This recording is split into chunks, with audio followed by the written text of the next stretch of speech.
Okay, we're back with Talking Movies. I'm Cakes. Swank. Luke. Eve. First talking point we're going to talk about today is, you're going to have to help me with the name of the movie again. Gangster Squad? Gangster Squad. Okay. You want to take it from there? The reason we're talking about this movie, this is a movie starring Ryan Gosling that is not out yet, is that correct? Ryan Gosling, Sean Penn, Josh Brolin, Emma Stone, I believe. Can't think of who else is in it at the moment. Pretty big cast. It is.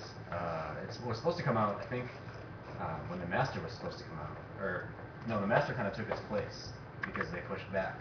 The movie studio, which is Warner Brothers, I believe, pushed the release date way back. It might be coming out in 2013 now.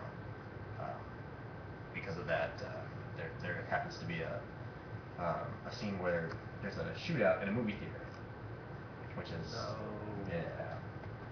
So Warner Brothers had to push that movie back. Just bad timing. Yeah, for sure. So I'm not sure when that movie's coming out, but I'd really like to see it. Yeah, I mean, I understand they probably want to be respectful, but yet again, I mean, it's just a movie. And I think I don't have any ill feelings towards Warner Brothers for doing it, but Me neither. I can understand it. Yeah, I understand. It is just a movie though. However, it's just bad time. And actually, I was kind of impressed with the media with the whole shooting this summer, the tragic day. That people weren't like, well, this movie influenced such and such, like how it was back in the 90s, or say Columbine, Like, sure, yeah. Cause I mean, you could just have a dozen examples of, in the movie Demons, there's a guy riding around in a dirt bike with a samurai sword cutting off demons' heads in a movie theater. You could say that was influence. Or did the same thing happen with 9/11 and Boondock Saints? Kind of the same situation there. I think so, and I know a lot of movies had to cut out or digitally erase the Twin Towers and stuff. Yeah. And I know Spider-Man had a poster that had the Twin Towers and Spiderweb, and there's a helicopter or something right in the middle of it for their advertisements, and they had to pull that right away. But I don't know. I don't know if we're more sensitive now, or I don't know. It's kind of like one of those things, Well, we're not supposed to desensitize ourselves to stuff like that. So, I mean, while it is just a movie, I think that people prefer, while they're in their entertainment, setting, they don't want to be thinking about that kind of heavy stuff. They're in a movie theater or at home. Yeah, it's definitely an escape. So. Even before that whole situation, if you think about it, it'd be kind of it'd be kind of strange to see a movie in the theater where there's something like that happening in the theater. It certainly puts you in a different place.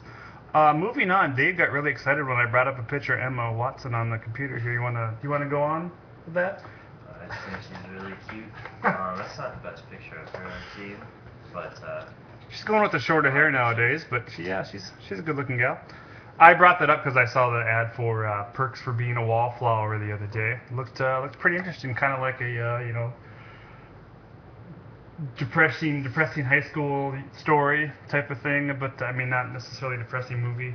From the producers of Juno, kind of a new movie that I'm excited to see, and yeah, that looks pretty. I think she's a pretty good actress besides being very good-looking, so I'd be interested to see that. What other movies has she done? Harry Potter. That's actually one thing I would say about the Harry Potter. They cast Skating Day. really great kids and awesome supporting cast of pretty much British Royal Theatre almost. She's also in the new Sofia Coppola movie. Was she? Called The Bling RIng. No, that's what it's called. It's called The Bling RIng. It's about. Yep. Apparently these people are real. It's a real group of people who steal from. They break into celebrities' homes and just steal whatever they can. Which sounds like a great premise for a movie. Yeah, that sounds awesome. I like what Sofia Coppola does anyway. So. Stealing Mike Tyson's tiger. Stealing Nick Cage's Tyrannosaurus Rex skull. He has one of those. That's why he's in so many movies. Probably several. Moving on. Sports movies. This is kind of a debated topic at work here and there. Let's talk about some of our favorite sports movies. I'm probably the biggest sports fan in the room here, so I can start.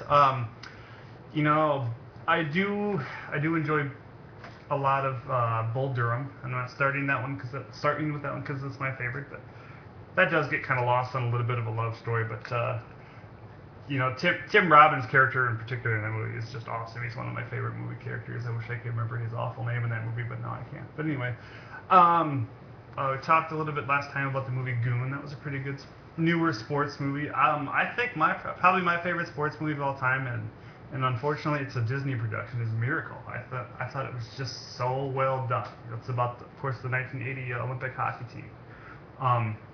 You know, I said this time and time again, I almost forgot when I was watching the movie that they actually win the game because it's so, you know, it's so suspenseful. And that movie really showed kind of what it took for them to get that team, to put that team together. You know, it was a group of college hockey kids, half of them from Minnesota and North Dakota area, the other half are from Boston, Pennsylvania type of area. And you know, these are kids that played against each other in college, didn't necessarily like each other, and they were forced to be on a team together to represent the country. And you know, they had a pretty amazing result.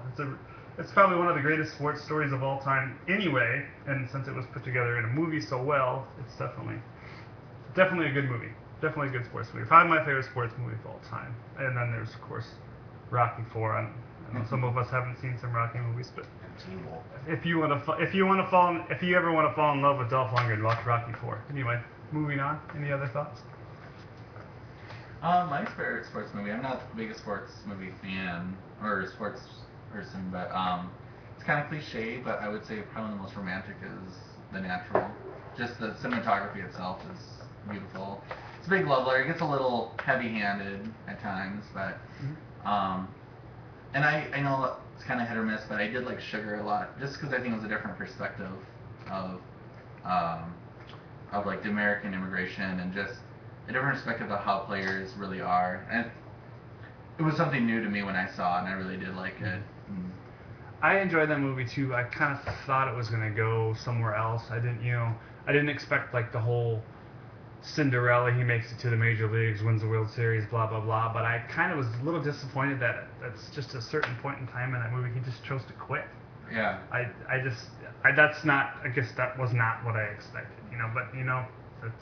Yeah, I liked it because it just showed like, you know, he was playing in, you know, middle of Iowa, and you know, it was at like a minor league game, just like the Pheasants or something. You know, it was interesting, I guess. Because I always wondered about that like story. Which one is Sugar again? It's about this guy from Costa Rica, and he comes to America. Kind of gets. I think it might be Dominican Republic. Or Dominican Republic, excuse me. Yeah, and then kind of gets recruited, and then comes to America, and then he just plays, but he doesn't know a lot of English, and kind of a culture shock, but gets in there, and it's from the guys who direct the guy and the lady who directed Half Nelson. Oh. So it's really interesting. It's actually really well shot. It talks about it starts with these Major League Baseball teams have camps in like a lot of Latin American countries where they take, you know, high school kids that are supposedly good on the baseball field, or kids that they pull off a sandlot or whatever, and they have camps where they train these kids.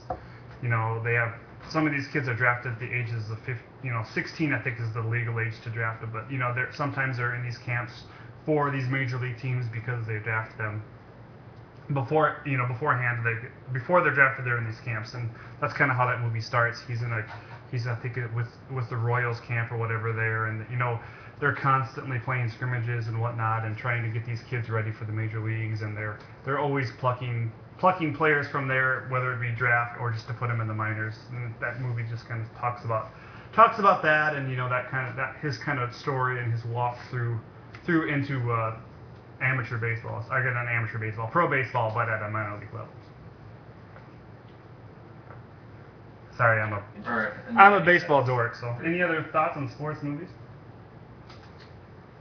Not out of my head. I mean, Mighty Ducks 3, but Yeah, Mighty Ducks, for sure. Waterboy. Yeah. It's a coming of age tale. Yeah, so some good stories in sports movies, but I can't remember. I guess the last one that I saw was Goon, but you guys already talked about that. That was just like an entertaining one, but you know your stuff though. So. I wish I could remember the name of it. It's escaping me now, but there is actually a documentary kind of about the same thing as Sugar. It's about a player from in the Minnesota Twins organization now named Miguel Sano, who the Twins drafted as a 16-year-old, and I think he's 19 now. But there is now a documentary about him and another player in their rise through the ranks. It's a Spanish name, so it's escaping me now. But it's a documentary about Miguel Sano if you want to look it up online. Any other thoughts?